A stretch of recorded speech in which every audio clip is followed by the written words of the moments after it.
Hello, আসসালামু আলাইকুম guys. আশা করি সবাই ভালো আছেন এবং আমি ভালো আছি।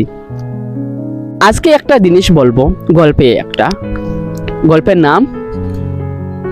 বিষয়টা ছোট ছিল, কিন্তু মনে লাগলো বড় করে।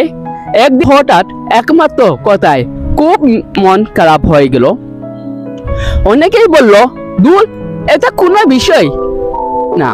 কিন্তু জানেন, আমার মনে সেটাই বিষয় থেকেও বড় হয়ে উঠলো।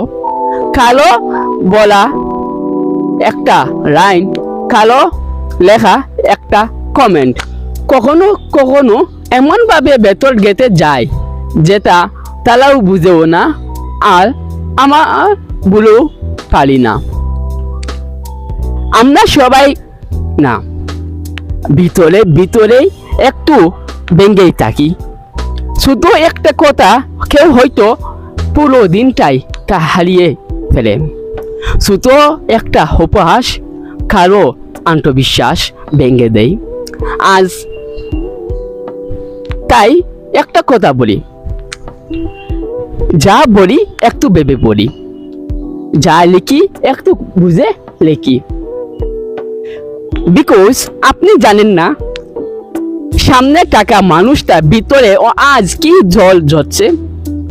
আপনি কাছে এক কাপ চা খেয়ে ভুলেও যাওয়া এটা সহজ, তা কারো মনে জীবনে ক্ষত হয়ে থাকতে পারে। ভালোবাসা দিলেই তো মানুষ মানুষ হয়, আঘাত নয়। আগলে লাগলে আমাদের শব্দগুলো আপনাদের জীবন এমন ছোট একটা বিষয় কখন বড় হয়ে গেছিল। কমেন্টে জানাতে পারেন, হয়তো আপনার কথা কারো মন আলো জ্বালাবে। সবাই ভালো থাকবা, সুস্থ থাকবা। আল্লাহ হাফিজ।